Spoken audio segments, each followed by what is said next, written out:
नमस्कार, न्यूज 24 के खास कार्यक्रम आमने सामने में आपका स्वागत है। आज मेरे साथ हैं बीजेपी के अध्यक्ष नितिन गडकरी जी। बीजेपी के राष्ट्रीय अध्यक्ष, संघ के चहेते, चुनाव के चाणक्य नितिन गडकरी। दांव पर है गडकरी की साख। बीजेपी के चुनावी प्रबंधन में गडकरी की इस बार केंद्रीय भूमिका रही है। टिकट बांटने से लेकर चुनावी रणनीति बनाने तक गडकरी का रोल निर्णायक रहा। यानी कि 5 राज्यों का चुनाव गडकरी के लिए खुद को साबित करने का सबसे बड़ा इम्तिहान बन गया है। गडकरी के लिए आने वाले दिन चुनौती भरे होंगे। 5 राज्यों में होने वाले चुनाव में अगर बीजेपी की भद्द पिटी तो गडकरी के लिए ताज बचाना मुश्किल हो जाएगा। और अगर गडकरी के नेतृत्व में बीजेपी ने बाजी मार ली तो फिर गडकरी की हो जाएगी बल्ले बल्ले। न्यूज 24 के खास कार्यक्रम आमने सामने में इस बार रूबरू हो रहे हैं बीजेपी के राष्ट्रीय अध्यक्ष Nitin Gadkari.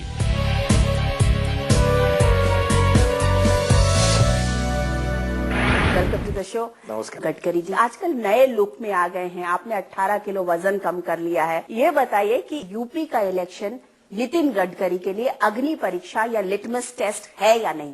Nitin Gadkari as a president उसके लिए 5 चुनाव भी अग्नि परीक्षा है और नितिन गडकरी एक कार्यकर्ता है और सब कार्यकर्ताओं के सहयोग से आपकी इस अग्नि परीक्षा में मैं मेरिट में उत्तीर्ण होऊंगा, ये मेरा दृढ़ विश्वास है। हमारी प्रतिष्ठा पार्टी के साथ जुड़ी हुई है और ये चुनाव पार्टी की प्रतिष्ठा के लिए महत्वपूर्ण चुनाव है। ये तो मानते होंगे कि ये जो 5 राज्यों के चुनाव हैं 2014 के इलेक्शन के पहले सेमीफाइनल है, तो इसमें बीजेपी कहाँ खड़ी होगी इस सेमीफाइनल में? इसमें से पंजाब, उत्तराखंड में हमारी सरकार हम फिर से लाने में पूरी तरह यशस्वी होंगी, ऐसा मुझे लगता है।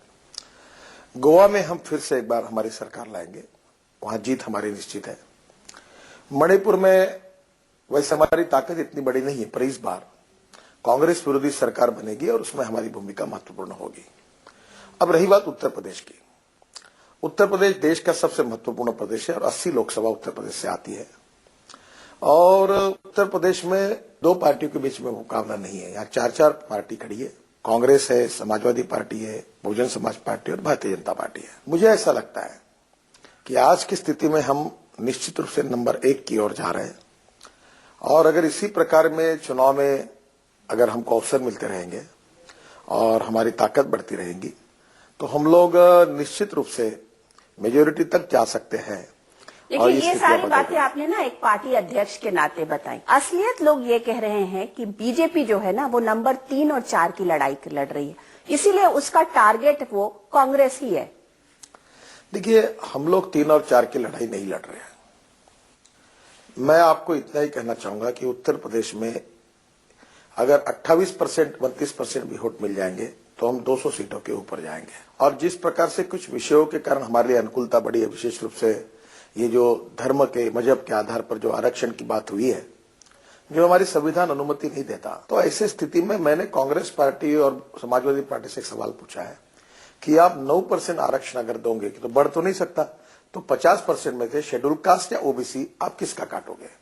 मुलायम सिंह जी से हमने यही सवाल पूछा है कि 18% अगर आप देना चाहते हो तो ये 50% से शेड्यूल कास्ट का काटोगे या ओबीसी का काटोगे? तो आपकी भी तो नीति यही रही ना कि किसी न किसी तरीके से ओबीसी का जो वोट है, वोट बैंक है, उसे कैप्चर किया जाए। इसीलिए आपने उमा भारती को वहां इंपोर्ट किया, इसीलिए आप बाबू सिंह कुशवाहा को लाए। कोई माइनॉरिटी को आरक्षण की बात कर रहा है, आप ओबीसी को प्रमोट कर रहे हैं। पहली बात देखिए, मैं आपको बताता हूँ, माइनॉरिटी का आरक्षण का विषय केवल ये पॉलिटिकल स्ट्रेटेजी का विषय नहीं है। हम इस देश में जात, पंथ, धर्म, भाषा के ऊपर उठकर सबके साथ समान न्याय हो, सबका समान विकास हो, इस बात को विश्वास रखते हैं। और मैं आपको एक बात बता रहा हूं, मुसलमानों के विरोध में नहीं है। मुसलमानों की प्रगति और विकास होना चाहिए और इस आरक्षण से कोई प्रगति और विकास नहीं होने वाला है। कांग्रेस पार्टी ने और समाजवादी पार्टी ने, उनकी सरकारें थी तो कोई मुसलमानों का कोई चित्र बदला, ऐसा नहीं हुआ है। कांग्रेस को 63 साल में से 40 साल उत्तर प्रदेश में शासन करने का मौका मिला है। 5.5-6 साल मुलायम सिंह जी को मिला है, पर उन दोनों की 46 इयर्स जो रेजिम रही, उसके कारण मुसलमानों के क्वालिटी लाइफ में फर्क नहीं पड़ा है। पर जिस बीजेपी को कोसा जाता है, उस बीजेपी ने गुजरात में मुसलमानों का per capita income, GDP, growth rate, रोजगार के अवसर, इसमें गुजरात में स्थिति बदली है। तो हम दिल से चाहते हैं और ये चुनावी मुद्दा केवल इसलिए नहीं मानते।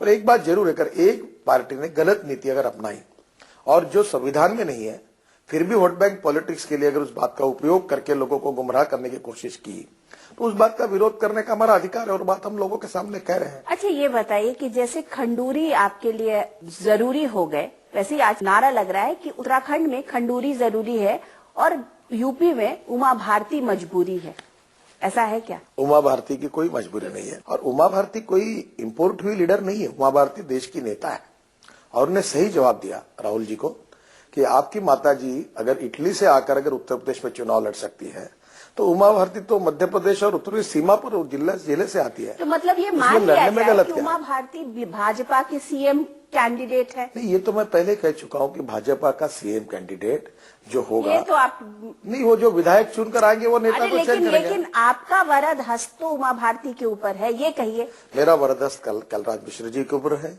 मेरा वरद हस्त उमा भारती जी के ऊपर है और राजनाथ जी ने पहले कहा कि वो उत्तर प्रदेश में आकर उस राजनीति में नहीं है, पर वो भी हमारा नेता है और सूर्य प्रताप शाही हमारे अध्यक्ष हैं। नहीं, आज की डेट में जनता जानना चाहती, क्लैरिटी चाहती है कि भाई बीजेपी अपना एक सीएम का कैंडिडेट तो प्रमोट करे। मुझे बताइए कांग्रेस पार्टी का सीएम का कैंडिडेट कौन है? कोई नहीं है। नहीं, कांग्रेस पार्टी, समाजवादी पार्टी ने किसी को जाहिर किया है क्या? पर मुलायम सिंह है ना, उनके एक नेता हैं। अभी तो मायावती एक नेता है। वहाँ पर आपने बहुत सही विषय निकाला। वहाँ एक ही नेता है, इसका कारण वो पिता पुत्र की पार्टी है। मायावती जी की तो वन मैन आर्मी है, प्रोप्राइटरी कंसर्न है।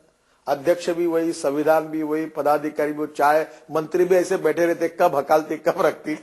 अब ये ऐसा है। लेकिन और कांग्रेस पार्टी माँ बेटों की पार्टी है। कहते हैं बीजेपी अपनी पार्टी रैंक एंड फाइल को गैल्वेनाइज करने के लिए उमा भारती को उसने उतार ही दिया कि अब चलो ठीक है, हो ही जाए जो होना है। हम हमारे कार्यकर्ताओं को गैल्वेनाइज करना गुनाह है क्या? नहीं, देखो हम राजनीतिक पार्टी है, हमको चुनाव जीतना है, जिन नेताओं का उपयोग है वो करना है, जिन कार्यकर्ताओं का उपयोग है वो करना है। तो क्या ये मान लिया जाए कि आपके और जो सीनियर यूपी के लीडर्स हैं वो पार्टी को रैंक एंड फाइल को गैल्वेनाइज नहीं कर पा रहे थे?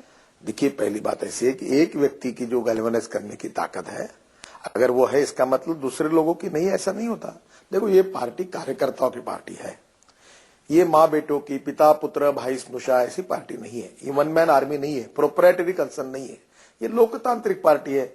इसमें अडवाणी जी भी हमारे नेता है। ये जो उमा भारती जी को लाने का फैसला कहते हैं अध्यक्ष नितिन गडकरी का था, इसके लिए सभी नेताओं से चर्चा हुई है और चर्चा होने के बाद निर्णय हुआ। एक भी नेता ऐसा कह नहीं सकता कि उनसे चर्चा नहीं हुई है। कहते हैं कि बीजेपी में आजकल जितने डिसीजंस हो रहे हैं ना, वो नितिन गडकरी धड़धड़ा के, जिसे बोलते हैं ना, रेल की तरह एकदम quickly he takes it, he doesn't bother. बहुत हो गया, लोगों से पूछा पाछी ज्यादा कुछ जरूरत नहीं है, डिसीजन लो और आगे बढ़ो, ऐसी नीति आपने आपका भी बहुत अच्छा काम है। पहले मुझे कहते थे कि ये बिल्कुल हतबल है, ये निर्णय नहीं कर सकते, बड़े बड़े नेताओं के चोट लगे हैं। अभी निर्णय हो रहे तो आप मुझे कह रहे कि आप खुद ही कह रहे हैं कि छोड़ दिया, कल की बात सब पुरानी होगी, नई बात तो ये हो गई सब। आप अगर मैं निर्णय करता हूँ, पहली बात, मैंने कोई निर्णय अकेले नहीं करता।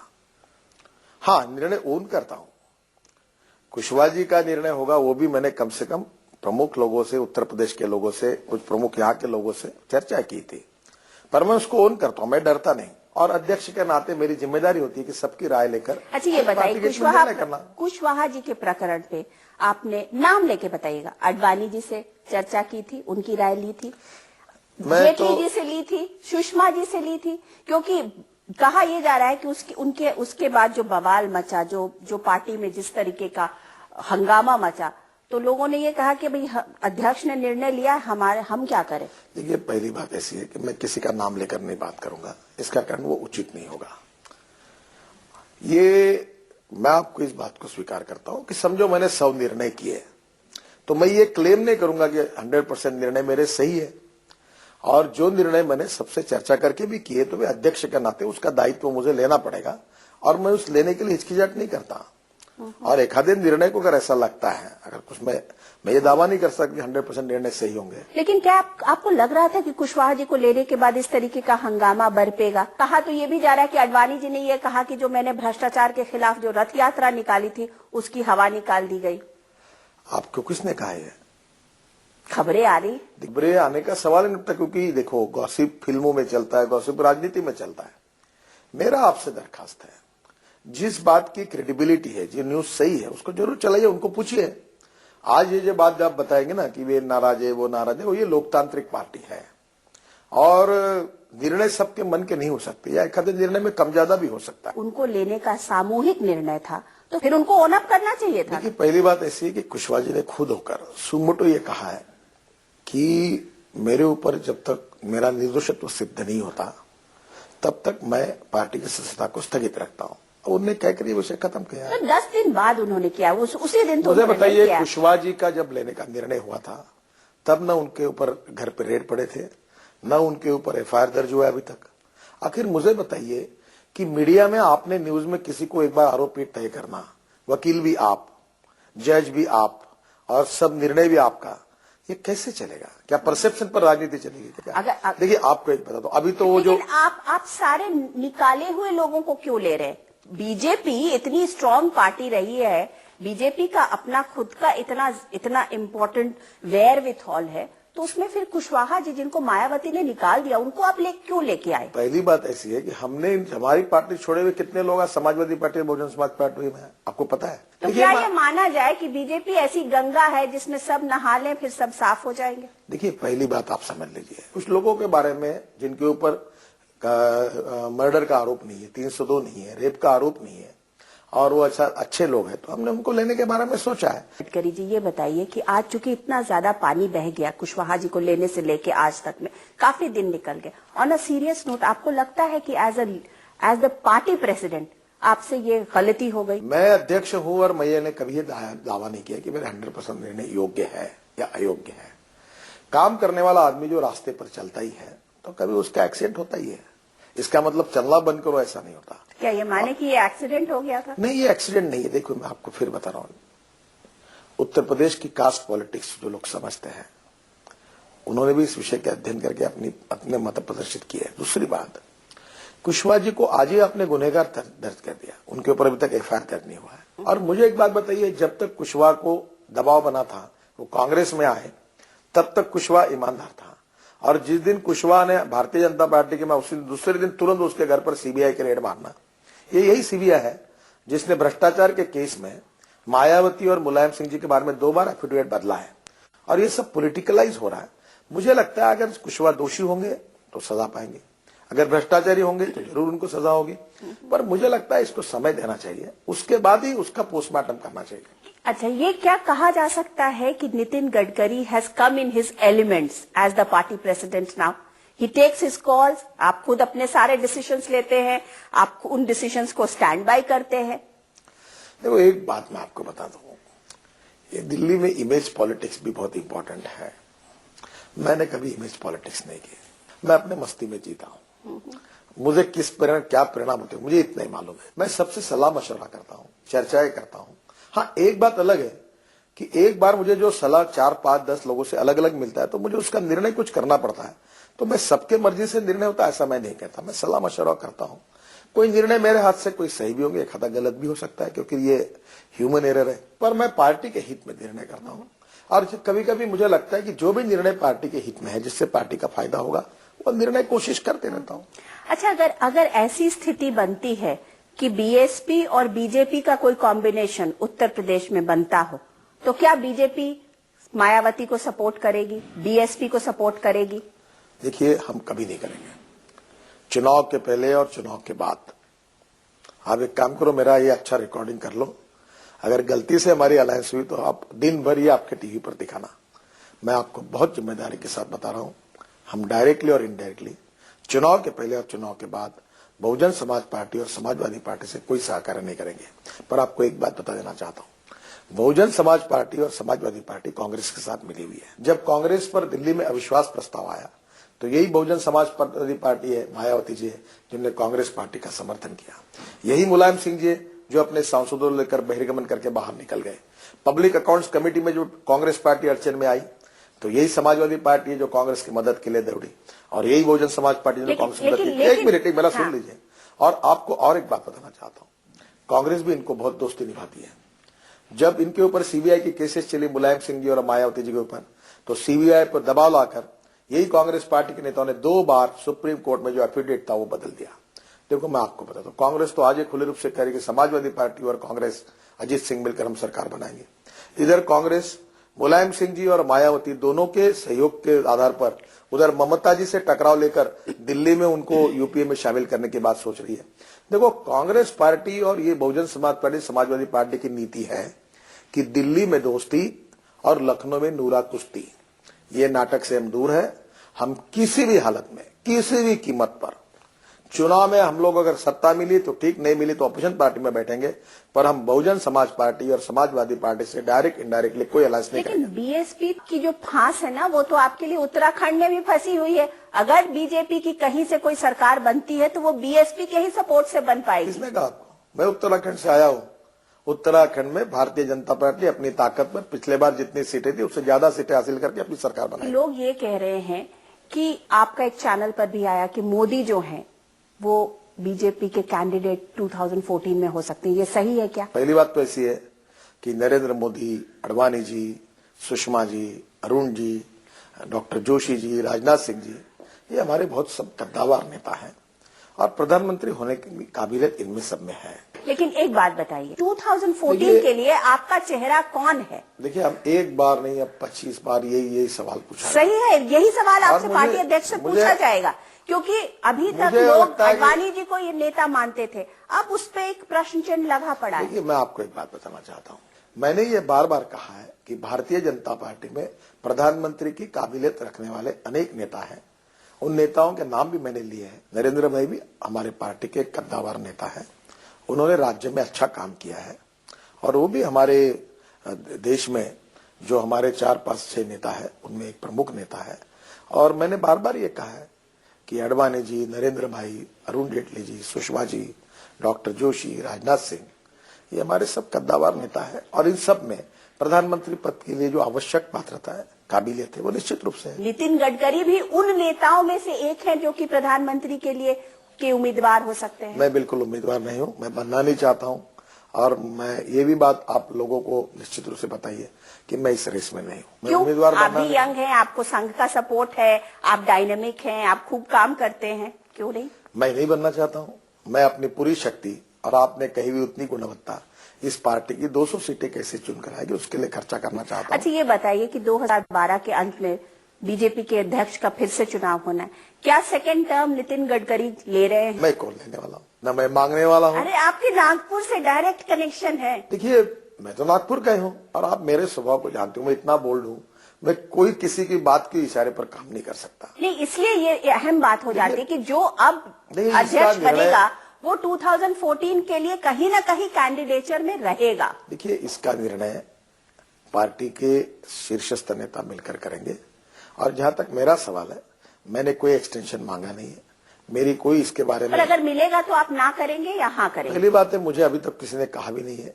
जहां तक मेरी रेजिम है उस तारीख तक मैं काम करूंगा और रेजिम समाप्त होने के बाद पार्टी जो भी काम देगी। बड़े सारे बड़े कद्दावर नेता जो वो डरे हुए हैं कि अगर नितिन गडकरी अध्यक्ष दोबारा से हो गए तो इसका मतलब फिर प्रधानमंत्री के लिए वही कैंडिडेट है। मैं नहीं हुए, बार बार कह रहा हूं, मैं रेस में नहीं हूं, मैं बनना नहीं चाहता हूं। आप क्या अभी इससे ज्यादा मैं क्या कह सकता हूं?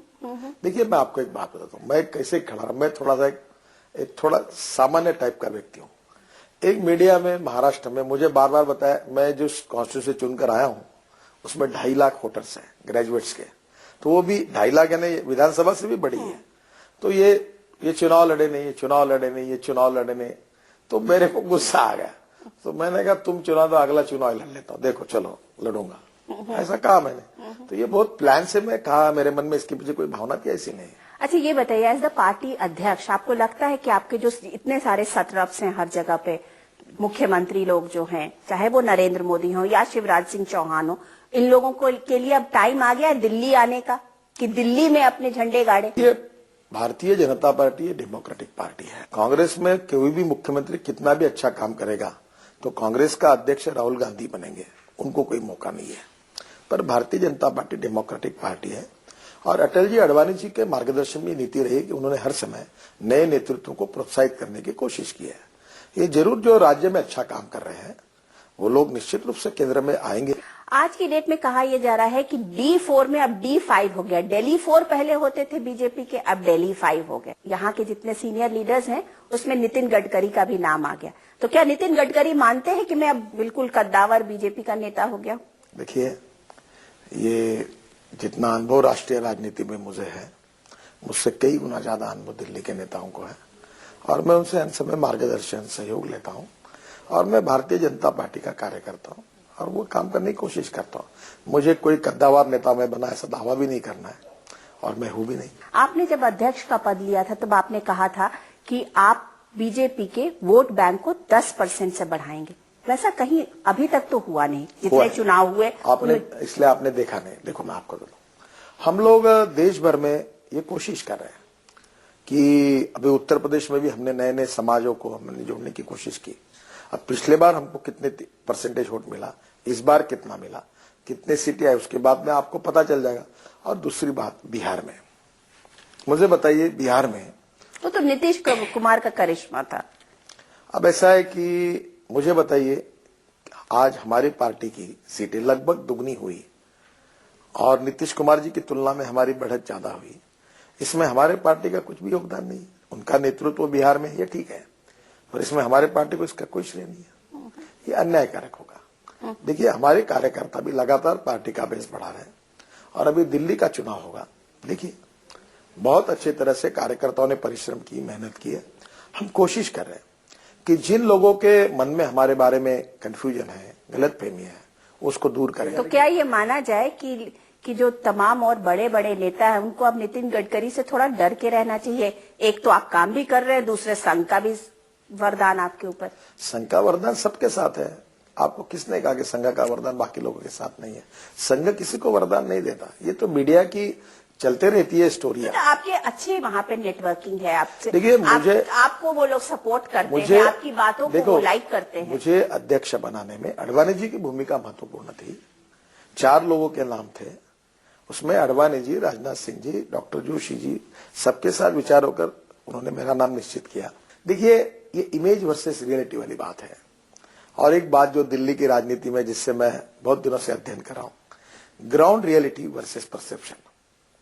तो परसेप्शन के आधार पर मीडिया चलती है, मैं परसेप्शन के आधार पर राजनीति नहीं करूंगा। ग्राउंड रियलिटी के सच्चाई को समझकर, जो सच है, जो देखकर, समझकर, सोचकर फिर निर्णय करूंगा। लेकिन आपकी पार्टी के तमाम ऐसे लीडर्स हैं जो परसेप्शन के हिसाब से राजनीति करते हैं। आप उन लोगों को ये सीख दें? मुझे पता नहीं कौन करते, पर जहां तक मेरा ये है, वस्तु स्थिति का, मैं जो भी स्थिति है उसका अध्ययन करूंगा, सच्चाई का सामना करूंगा और ग्राउंड रियलिटी में जो है उसी बात कर मैं अपना काम करूंगा। Thank you very much. धन्यवाद। Thank you. नमस्कार। तो ये थे भाजपा अध्यक्ष नितिन गडकरी आमने सामने में। अगले हफ्ते मैं अनुराधा प्रसाद किसी नई पर्सनालिटी के साथ आपसे फिर मिलती हूँ। तब तक के लिए नमस्कार।